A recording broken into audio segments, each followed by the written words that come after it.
आप सभी का स्वागत है आपका अपना चैनल उपमन क्लासेस में। मैं विक्रम कुमार आज के इस वीडियो में ज्योग्राफी भूगोल विषय का आधारभूत समझ की शुरुआत कर रहा हूं। उम्मीद है एवं विश्वास है, पूर्ण रूपेण विश्वास है कि ये वीडियो आप सभी छात्रों के लिए बहुत ही उपयोगी होगा। फाउंडेशन के लिए, ज्योग्राफी की समझ के लिए। इसके उपरांत आप एनसीईआरटी के पैटर्न पे भी, जब ये आपको पहले का वीडियो आप देखेंगे 4 सब्जेक्ट्स, तो आज थोड़ा डिले हो गया कुछ तकनीकी कारणों से, कुछ कार्यभार के कारण। तो आज का ये वीडियो थोड़ा सा डिले हो गया, लेकिन कोशिश करूंगा कि अगला वीडियो टाइमली और अप टू डेट आते रहे, ऑन द टाइम आते रहे।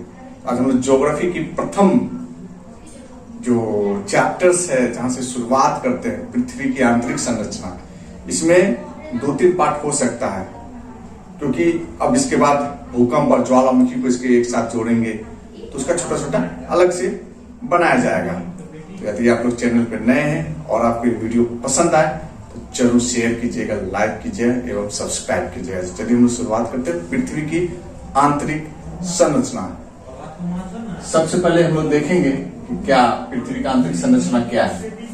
मान के चलिए एलएस ग्रुप में पृथ्वी को काटा गया, तो सबसे पहला जो परत होगा भूप्रपट्टी। भूप्रपट्टी सबसे प्रथम परत होगा, या उसको भूपृष्ठ कर सकते हैं, भूपटल कर सकते हैं, जिसकी मोटाई फर्स्ट से 33 किलोमीटर आंकी गई है। ठीक है, इसका जो बाकी आप देखेंगे, पढ़ेंगे तो जानेंगे कि अशांत जो होता है, गुटेनबर्ग, मोहरविक, मोहशांत, तो ये सब जो बीच बीच में देखेंगे आप कोई किताब पढ़ेंगे तो हम लोग भूकंप के चैप्टर से पढ़ेंगे, तो उसमें और डिटेल से करेंगे। अभी आप बेसिक थोड़ा सा समझिए। 33 किलोमीटर तक ये है, उसके बाद आप भूप्रपट्टी के से नीचे जाएंगे 2900 किलोमीटर तक, तो क्या मिलेगा? मेंटल मिलेगा। उससे नीचे जाएंगे 5120 किलोमीटर तक, तो ये आउटर कोर है। क्या है? आउटर कोर और इनर कोर के रूप में डिवाइडेड है। तो ये आउटर कोर है कहां तक? 5120 किलोमीटर तक, और इनर कोर 6371 किलोमीटर तक इनर कोर। उसके बाद हम लोग देखते हैं इसमें इंपॉर्टेंट पॉइंट क्या है। कभी कभी पूछ देता है ऑनलाइनर फैक्ट के रूप में, बहुत सारे एग्जाम में, इवन बीपीएससी में भी पूछ सकता है, बिहार दरोगा में पूछ सकता है, बीएसएससी में पूछ सकता है, कोई भी एग्जाम हो। इवन कि आप जब आजकल इंटरमीडिएट में ऑब्जेक्टिव का क्वेश्चन आता है तो घनत्व के बारे में पूछ सकता है, छोटा छोटा प्रश्न पूछ सकता है। तो एकदम बेसिक्स, इसलिए फाउंडेशन कहीं भी नहीं होता, स्लाइड की तरह कहीं भी इसको फिट कर दीजिए। तो ये आपकी जो टॉपिक है, बेसिक समझ, आधारभूत समझ की, कहीं भी इसको आप फिट कर सकते हैं। ठीक है। अर्थ की जो डेंसिटी है 5.51 ग्राम क्यूबिक पर सेंटीमीटर अर्थ की डेंसिटी है। धरातल का घनत्व कितना है? 2.6 से 3.3 ग्राम क्यूबिक पर सेंटीमीटर। और केंद्र का जो घनत्व होता है, पृथ्वी के केंद्र का घनत्व अधिक घनत्व का होता है। कैसे होता है वो देखेंगे आगे। 11 ग्राम पर क्यूबिक सेंटीमीटर का केंद्र का घनत्व होता है।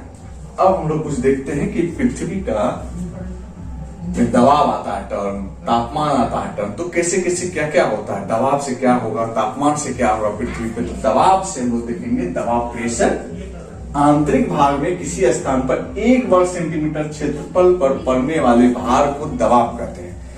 एकदम ज्योग्राफी के टर्म में आपको याद रखना है, आंतरिक भाग में किसी स्थान पर 1 वर्ग सेंटीमीटर क्षेत्रफल पर एरिया पर पड़ने वाले भार को क्या कहेंगे?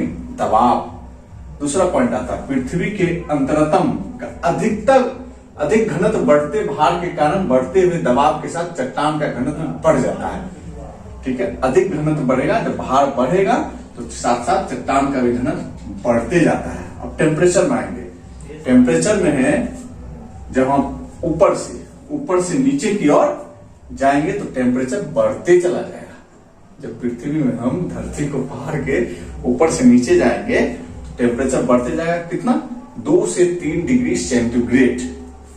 इसी में है। कहां तक आप जा सकते हैं? सिर्फ और सिर्फ 8 किलोमीटर। 8 किलोमीटर से नीचे जाएंगे टेम्परेचर, तो उसकी वास्तविक वृद्धि का माप नहीं कर सकते। वास्तविक वृद्धि में अनंत वृद्धि होते चली जाएगी, लेकिन 8 किलोमीटर तक 2 से 3 डिग्री टेम्परेचर में अपर टू लोअर सरफेस में आप जाएंगे तो 2 से 3 डिग्री सेंटीग्रेड तापमान में वृद्धि आप आंकेंगे। ठीक है, कुछ इंपॉर्टेंट पॉइंट्स है इसमें, जैसे क्रस्ट में, क्रस्ट हुआ भूप्रपट्टी, भूपृष्ठ, भूपटल, उसमें प्रमुख चट्टानें कौन कौन सी पाई जाती है? ग्रेनाइट, बेसाल्ट, पेरिडोटाइट, और इसी में रेडियो सक्रिय चट्टानें में पदार्थ भी पाया जाता है। कौन कौन? यूरेनियम, थोरियम, पोटेशियम सर्वाधिक मात्रा में। ठीक है, उसके बाद आप पृथ्वी के आंतरिक भाग से जो ऊष्मा निकलती है, ऊर्जा निकलती है, वो बाहर क्यों निकलती है? नीचे से ऊपर जाता है। ऊर्जा का संचालन नीचे से ऊपर जाता है। एनर्जी का ट्रांसफर जो होता है, एनर्जी का लोअर टू अपर सरफेस की ओर जाता है, ना कि अपर टू लोअर, नहीं, lower to upper. Upper to lower हम लोग जाएंगे तो टेम्परेचर में इंक्रीज होगा, टेम्परेचर बढ़ेगा। दूसरा देखते हैं पृथ्वी का रासायनिक संगठन एवं विभिन्न परतों का अलग अलग नाम। हमारे जो ज्योग्राफर हैं, भूगोल वेता है, वो अलग अलग नाम दिए हैं। तो कुछ का हम लोग देखते हैं जो कि फेमस है, आप सब पढ़े होंगे। आप सब सियाल, सीमा, निफे देखे होंगे, पढ़े होंगे कहीं कहीं। ठीक है, जो भी आप टेक्स्ट बुक फॉलो कर रहे हो, लेकिन जब आप इसको ज्योग्राफी ऑप्शनल के पॉइंट ऑफ व्यू में से अंदर जाएंगे तो वहां से देगा। थोड़ा बहुत नाम जानकारी होना जरूरी है। पता नहीं क्वेश्चन का पैटर्न किस प्रकार हो जाए। पीपीएससी में तो 6 ऑप्शन, 5 ऑप्शन में भी 2 ऑप्शन है, एक से अधिक। तो आपको जानकारी होना चाहिए कि जैसे स्विस और कार्डेली क्या थे, ज्योग्राफर थे, ये कम से कम जानकारी होना चाहिए। इसी कारण मैं आपको बता रहा हूँ, ये फाउंडेशन बैच है, फाउंडेशन के रूप में आपको पढ़ाया जाएगा। हो सकता है कि अभी मॉडर्न युग में टेक्नोलॉजी की कुछ कमी है, और व्हाइट बोर्ड, ब्लैक बोर्ड क्या अभी भी आप सोच लेंगे जमाना है इस कंप्यूटर के युग में, जहां पे लोग डिजिटल बोर्ड पे पढ़ाते हैं, कॉपी पेस्ट एकदम छपा हुआ पूरा आ जाएगा पृथ्वी। तो वो अलग है, सबका अपने अपने हैं पढ़ाने के स्टाइल, सबके अपने अपने रिसोर्सेस है। तो चलिए हम शुरुआत करते हैं। पृथ्वी का रासायनिक संगठन एवं विभिन्न परतें। तो पहला है अकॉर्डिंग टू स्विस महोदय के द्वारा पृथ्वी का जो रासायनिक संगठन है वो विभिन्न परतें, तो 3 परत में बांटा गया। क्या? सियाल, सीमा एवं नीफे। बड़ा फेमस है सियाल, सीमा एवं नीफे। ठीक है, हम देखते हैं सियाल, ये पूर्णतः ग्रेनाइट युक्त चट्टानें इसमें पाई जाती है। ग्रेनाइट युक्त, ठीक है, ग्रेनाइट युक्त चट्टानें हैं। ये अम्लीय प्रकृति की होती है, अम्लीय प्रकृति, एसिडिक इन नेचर। ये क्या होगा? एसिडिक इन नेचर है, ये याद रखिएगा, एसिडिक इन नेचर। सियाल का जो चट्टाने हैं, परतें हैं, वो क्या होगा? एसिडिक इन नेचर, अम्लीय नेचर का। इसमें क्या क्या पाया जाएगा? Silica, SiC, silica, Al2, aluminium, silica और एल्यूमिनियम पाया जाएगा। इसका घनत्व कितना होगा? 2.9, गहराई 50 से 300 किलोमीटर के बीच में। ठीक है, और इसी सियाल से महाद्वीपों की रचना हुई है। जो महाद्वीप हैं, इसी सियाल परत से रचनाएं हुई हैं। अब देखते हैं हम लोग सीमा। सीमा को हम लोग क्या कहेंगे? सिलिकॉन और मैग्नीशियम, ये बेसाल्ट, आग्नेय रूपी चट्टाने हैं। ये क्षारीय पदार्थ से मिलकर बनी है, क्षारीय नेचर है। ये वो एसिडिक था, ये बेसिक इन नेचर होगा। ठीक है, घनत्व 2.9 से 4.7। ठीक है, तीसरा है नीफे। स्विस महोदय के अनुसार तीसरा परत हमारा नीफे है। नीफे का निकल और आयरन, फेरस, Fe2 फेरस। इसका घनत्व सबसे अधिक है 11। ठीक है, घनत्व कितना? 11। आप देखे होंगे यहाँ 11 है, क्योंकि इसमें Fe है, फेरस की अधिकता है, लोह तत्व की मात्रा अधिक पाई जाती है, इसलिए हार्ड होगा। ठीक है, अब हम लोग कार्डेली महोदय के देखेंगे। अकॉर्डिंग टू कार्डेली महोदय के अनुसार स्थल मंडल, ध्रुवता मंडल, मध्य स्थल मंडल और केंद्र मंडल, 4 रूप में ये डिवाइड किए हैं हमारे पृथ्वी को। ठीक है, कैसे?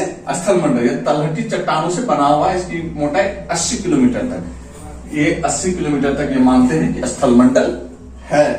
ध्रुवता मंडल 360 किलोमीटर तक, और मध्य स्थल मंडल 2400 किलोमीटर तक है। ध्रुवता मंडल नाम से ध्रुवता एकदम जैसे मेंटल है, उसी को आगे पर देखेंगे जब लोग भूकंप पे जाएंगे, अच्छे से देखेंगे। ठीक है, ध्रुवता मंडल 360 किलोमीटर और मध्य स्थल मंडल 2400 किलोमीटर। इससे कुछ कठोर है, ध्रुवता मंडल से कुछ कठोर है। कार्डेली महोदय के अनुसार ध्रुवता मंडल से मध्य स्थल मंडल कुछ कठोर है। और केंद्र मंडल मध्य स्थल मंडल के नीचे पाया जाता है केंद्र मंडल। इसका घनत्व अधिक है, बढ़ता चला जाता है घनत्व। अब तो ये हुई कुछ बेसिक्स बातें, ठीक है। अब हम लोग देखेंगे कि जो ये हमारा पृथ्वी है, हमारी पृथ्वी है, सियाल, सीमा, निफे, आकाशमंडल, ज्योतिर्मंडल, मध्यस्थमंडल, केंद्रमंडल है, इसमें कौन सी तत्व अधिक मात्रा में पाए जाते हैं? तो हमारी पृथ्वी पर सबसे अधिक तत्व कौन? ऑक्सीजन, एक नंबर। दूसरा 46.60% ऑक्सीजन का पाया जाता है। कभी मैचिंग करने आ जाता है, O2 पहले होगा, O2, उसके बाद सिलिकॉन, ठीक है, उसके बाद aluminium, ferrous, calcium, sodium, potassium, magnesium, ठीक है। तो आप देखेंगे ऑक्सीजन 46.60%, सिलिकॉन 27.72%, ठीक है, सेकेंड नंबर पे। प्रथम ये, द्वितीय ये, सेकेंड पोजीशन पे। कभी कभी आपको दे देगा, ऑक्सीजन को हटा देगा, मिलाने के लिए ऑक्सीजन हट जाएगा, सिलिकॉन से स्टार्ट करेगा, तब कंफ्यूजन में नहीं होंगे। तो वहां सिलिकॉन, जबकि 4 ऑप्शन में यदि सिलिकॉन एक नंबर पे, ऑक्सीजन मिसमैच है, तो वही एक नंबर पे ऑप्शन लगाएंगे आप, ये कंफ्यूजन में नहीं आएंगे, सिलिकॉन, ठीक है। तीसरा, एक एग्जाम में मैं देखा था प्रीवियस पेपर में, तो ये ऐसे आया था, ऑक्सीजन को हटा दिया था, सिलिकॉन से शुरुआत किया था, ठीक है। तो फर्स्ट में ऑक्सीजन देंगे, सेकेंड में silicon, aluminium, ferrous 5.1%, calcium 3.6%, sodium 2.83%, potassium and magnesium. तो ये हमारी पृथ्वी की आंतरिक संरचना पार्ट 1 है। क्या है? पार्ट 1। इसकी दूसरी वीडियो भी आएगी, अर्थक्वेक, भूकंप पे, ज्वालामुखी पे, ठीक है। तो ये आज से शुरुआत हो रही है और उम्मीद है कि आपको ये वीडियो बहुत अच्छा लगा हो। आप जरूर जो भी टेक्स्ट बुक फॉलो करते हैं, शुरुआत कीजिएगा पृथ्वी का आंतरिक संरचना पढ़ने से, पढ़िएगा, और जब जो चीज समझ में आए कमेंट सेक्शन में कमेंट जरूर कीजिएगा। 1 किलोमीटर के रूप में कहीं कहीं वैल्यू आपको मिल सकती है, ठीक है। तो हम लोग जब भूकंप पढ़ेंगे, ज्वालामुखी पढ़ेंगे, तब हम लोग और अच्छे से देखेंगे इसमें गुटेनबर्ग, मोहो आसान सत्य, ठीक है, सब कुछ देखेंगे अच्छे से। मोहो, गुटेनबर्ग, क्या है, एलवेव, सभी वेव को देखेंगे हम लोग, अच्छे से देखेंगे कैसे, कहाँ क्या होता है, नहीं होता है, और अच्छा होगा। आप लोग जरूर जुड़े रहिएगा, आप लोगों के प्यार से मुझे भी अच्छा लगेगा। आप लोग ज्यादा से ज्यादा सब्सक्राइब कीजिएगा, चैनल को शेयर कीजिएगा और लाइक कीजिएगा, कमेंट जरूर कीजिएगा। पिछले वीडियो में मैंने ईमेल आईडी बताया था hsjs.bg11@gmail.com। जरूर कमेंट कीजिएगा यदि आप सार्वजनिक कमेंट नहीं कर सकते हैं तो। धन्यवाद, जय हिंद, जय भारत।